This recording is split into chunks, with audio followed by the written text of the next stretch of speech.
Hey kids, it's me, Joey Ramone here, and you're watching FURIA Metal.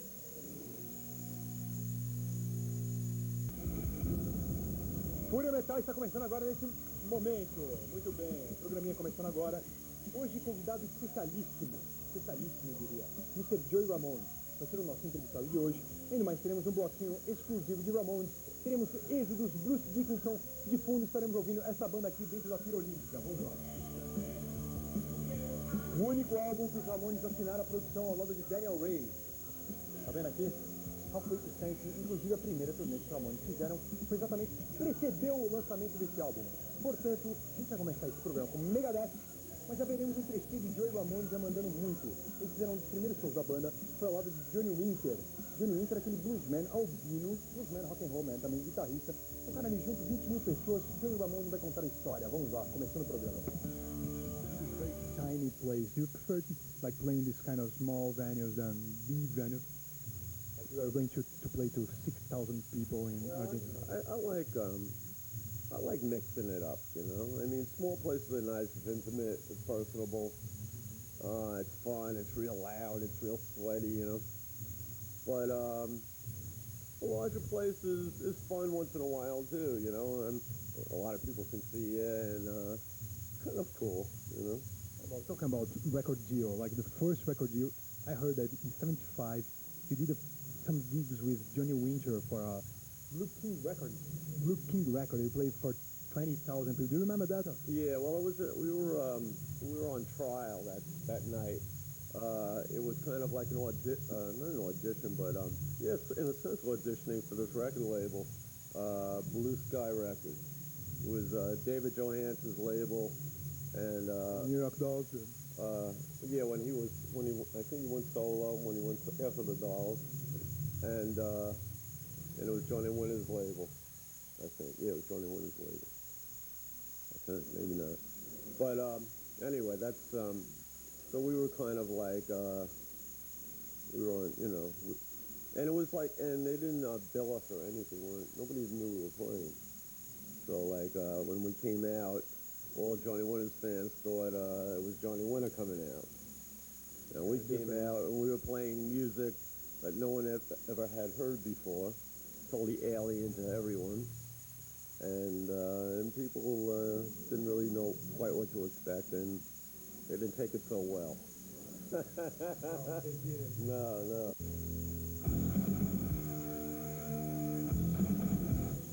Sentiu a risadinha de Joey Ramone. Grande figura, nosso entrevistado de hoje, programa especialíssimo. E agora teremos aqui um bloquinho de cartas antes de ver mais um pouquinho na entrevista com Joey Ramone. Primeira carta que já tem um tempinho, confesso, está sumida, desaparecida ali nos meus negócios, mas aqui novamente. Sérgio Ferreira Dias, Belo Horizonte, grande cidade de Belo Horizonte, pediu Êxodos. Pediu 3 clipes, não temos nenhum desses. Aliás, não sei nem se tem clipe, hein? Banda de by Blood, nome do álbum, aliás, antológico do Êxodos. Piranha No Love, botei Objection Overruled. Espero que te agrade. Êxodos é uma grande banda que nunca decolou, infelizmente. E outra cartinha, Michele Meira Alberto. São Benedito Jaú, São Paulo. Pediram algumas bandas, aliás, uma carta muito simpática. Algumas bandas assim, principalmente de hard rock. Mandei uma das que eu mais gosto, que é Lynch Mob, banda de George Lynch. Já tocou no Dokken Guitarra, exatamente. Agora nós continuamos aqui. Joey Ramone vai contar um pouquinho sobre o antológico cenário nova-iorquino no meio dos anos 70. CBGB, Max Kansas City, Joey Ramone agora, vai lá. In the beginning, like I heard that in '76 when you've been to UK, like England, Pat Smith were supporting you, and I love Pat Smith. How was that? Like New York scene by that time was very united Yeah, I mean the thing was in New York City there was nowhere to play. It was only Max was Kansas City, but you had to have a recording deal. So we kind of found CBGB's, which was like a bar on the Bowery, and you know, kind of like and like it was just initially it was supposed to be like a bluegrass bar, but it didn't become one. Didn't happen that way. And Television was the first band to play there, and then we were the second, and it was a good place. I mean, and you know, we would encourage other bands to come and play down there. And after a while, there was a whole contingency of artists, you know, like Blondie and Patti Smith and Richard Hell and the Voidoids and the Heartbreakers, the first he was in the Heartbreakers with John Saunders.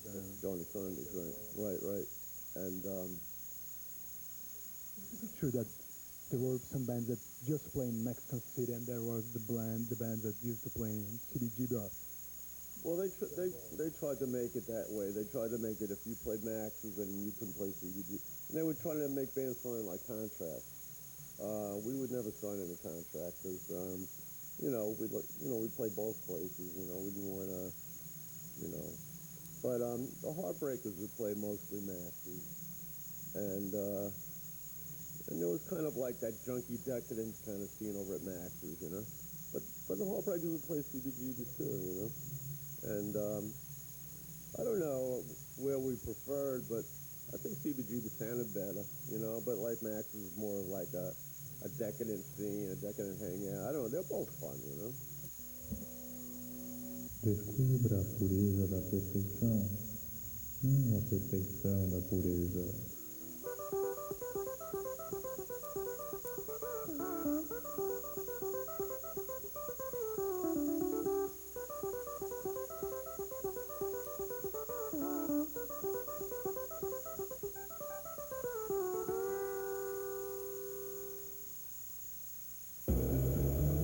Equações da vida.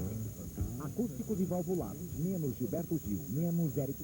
Estamos de volta com esse Fúria Metal. Chegou agora de falar de Concreteness. Concreteness, uma banda de Santa Bárbara do Oeste. Simplesmente na semana passada tiveram tudo queimado, todos os arquivos pessoais da banda, ou seja, desde fotos, fotolitos, negativos, fitas, etc, tudo queimado em incêndio criminoso. Estamos aqui para colaborar com os brodinhos do Concreteness. Se você tiver algum material deles, seja foto, disco, o que for, mande para eles. Vamos lá, endereço Concreteness. Olha lá, Rua Inácio Antônio, 630, Santa Bárbara do Oeste, São Paulo. Tá aí o CEP também. Colabore, que foi uma tremenda sacanagem que fizeram com essa bela banda que vai lançar o seu primeiro álbum, Number 1.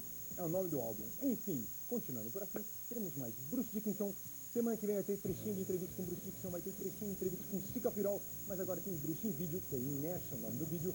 Mas antes, nosso convidado especial voltará a falar mais um pouquinho sobre a retirada dos Ramones. Nosso convidado especial de hoje, Joey Ramone, com muito orgulho. Vai lá. More about retirement. I know that you care a lot about the fans, real loyal fans you got. Is it a real retirement or kind of? What are you thinking? I don't really feel like I'm not going to be. I don't feel like I'm not retiring, but the Ramones are retiring. Yes, I mean there's a lot of things I like to do while I'm in the Ramones. All the projects I like doing.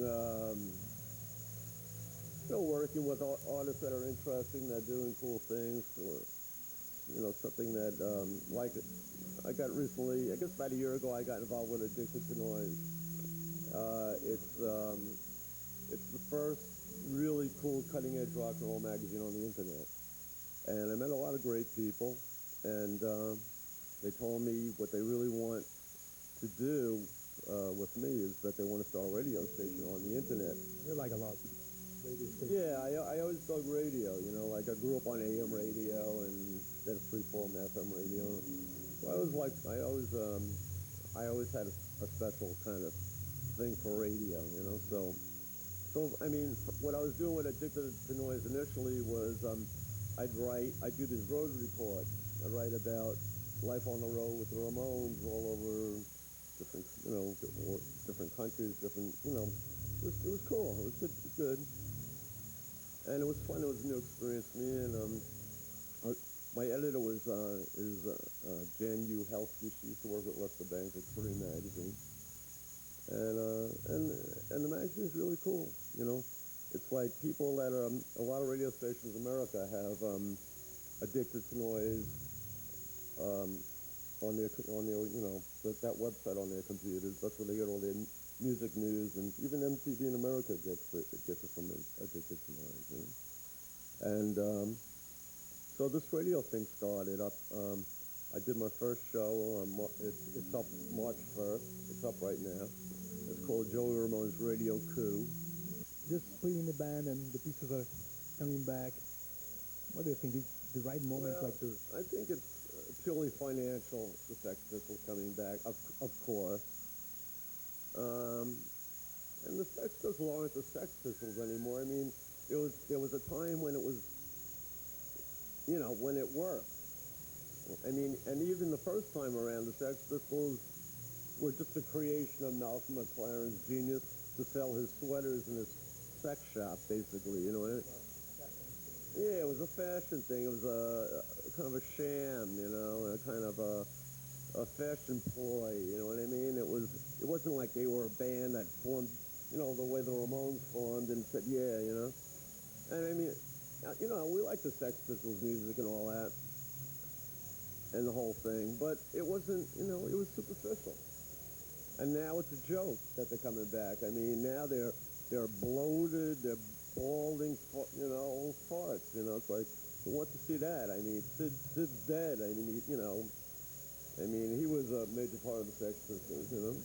And like, you know, in the beginning when Glenn Matlock was in the band, they didn't want him in the band. Now he's back in the band, right? So it's like a bunch of very hypocritical, I'd say, you know.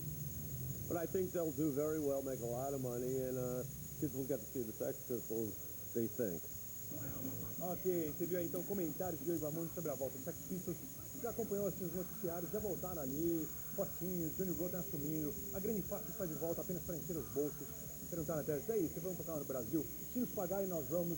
Mentalidade de Johnny Rotten, Joãozinho Podre, atualmente Johnny Lindon. Que beleza. Vamos aqui mostrar alguma materialzinha aqui que eu recebi, várias demos. Estamos de volta com o Fúria Metal especial com o Ramones. Tá aqui, ó. Estamos ouvindo de fundo Halfway to Sanity, um dos álbuns mais pesados do Ramones, os grandes Ramones. Aliás, sentiu aí, Joey Ramone, nas suas entrevistas, já falou sobre o programa novo de rádio dele, Addicted to Noise. Falou sobre o cenário de Nova York, falou sobre os primeiros shows. E agora vai falar também um pouquinho sobre a mídia. Até a volta dos Sex Pistols se manifestou aí Joey Ramone. E agora, como é que era a mídia, o comportamento da mídia e do público no começo de carreira dos Ramones? Hoje você está muito bem sabendo. Hoje em dia todos adoram os Ramones, crítica, público, etc. Na época, quase era assim. Veja agora o Joey Ramone falando. Vai. One of the things was most part of the reaction of the people we used to see, like the Ramones in the beginning. Shocker. Ah, that's cool. Well, when we started out, you know, it was like kind of like the fans, you know, it wasn't like it is today. You know, it's like kind of making like fans would come out, and a lot of culty type people would, you know, were in those fans, like the Warhol crowd, and just people like Alan Vega from Suicide was one of the original fans, and some of the Coquettes, you know, I don't know, it was pretty wild and decadent, but it was cool, and it was just kind of like word of mouth, you know, just like maybe 3 and then 5 and 10, you know, and then some of, I guess, of our earliest fans were like, you know, Andy Warhol and Danny Fields, you know, and you know, some kids in other bands, you know, but mostly it wasn't like the street kid yet, you know, but then it became that way, you know, word of mouth, you know. The best way. That is the best way. Whether it be then or today, you know, I mean, if the people like you, then you're in, you know. Then it's real, you know. Kids, you know, if it's, you know, if no one, for the media to make a band or break a band is kind of superficial, you know. How was the media at that time? Did they help you or? At the time, we started getting written up in the Village Voice and Rock Scene later, magazine that Lisa Robinson and Richard Robinson, and the Soho Weekly News, and yeah, I mean, people liked us, you know, we were different, you know, we were doing something totally new, you know, and something that not, you know, no one had really heard before quite like us, you know, yeah. I mean, I guess you know, like prior to us were, you know, like New York Dolls and the Stooges, and you know, but you know, we were doing something our own thing.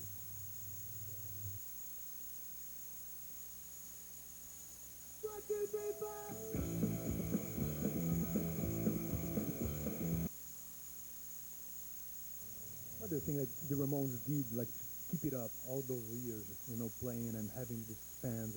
What do you think is the most important thing about the Ramones? Well, the Ramones care. I mean, it was always, we take a lot of pride in what we do, and we enjoy what we do. We love music, we love making the kind of music that we do, and it's our fun, basically. This is like our fun, you know? And people say, do you still enjoy doing it after all these years? And yeah. You know, if you didn't enjoy it, we wouldn't do it, you know? I mean, you gotta enjoy it to do it, and do it as well as we do, you know? Because if you don't enjoy it, it's gonna be sloppy, and it's gonna be obvious that you're just miserable, you know? People know, they can see right through. I mean, you know when somebody's doing something that's real and someone's doing something that's fake, or like there's no heart involved at all, you know? Were you like these, like, since the beginning, since Dusk and Snipers, those bands? Well, I've always been a rock and roll fan all my life, you know, since I was a little kid, you know? And I always knew that's what I wanted to do, you know? Muito bem, muito bem. Esse foi Joey Ramone, então, falando um monte sobre sua existência nos Ramones. Só uma retificaçãozinha aí no final, você vê aí, Dusk é Dusk. Dusk era a batera de Mark Bell, aliás, o batera era Mark Bell, uma banda antológica também, 2 álbuns ali no meio dos anos 70, mas Dusk foi uma das primeiras bandas que Joey Ramone teve na sua vida, com K no final. É isso aí, você sentiu aí toda uma retrospectiva dessa grande banda que diz que está abandonando os palcos. Vamos aguardar, apenas muitos fãs aí ficaram assim, pô, meu, último show dos Ramones, que pena, e é uma grande banda sem sombra de dúvida. Semana que vem tem mais, a gente vai ver simplesmente novo de Psycho Michael. Uns acabam, outros estão recomeçando Psycho Michael. Pra quem não sabe, é Mike Muir, vocalista do Suicidal Tendencies, outra banda que acabou. Ele já tá retomando, de repente, Joey Ramone no futuro aí. Vai vir com uma outra banda, Johnny também. E temos mais, se você quiser saber mais da cara metade dos Ramones, de Johnny Ramone, as opiniões dele. Desde agora no palco, teremos 2 edições. Sexta-feira, 9 horas da noite. Domingão, meio-dia, então, a outra metade dos Ramones em pleno palco MTV com grande desgaste. E vamos ficando por aqui com este FURIA Metal na cabeça.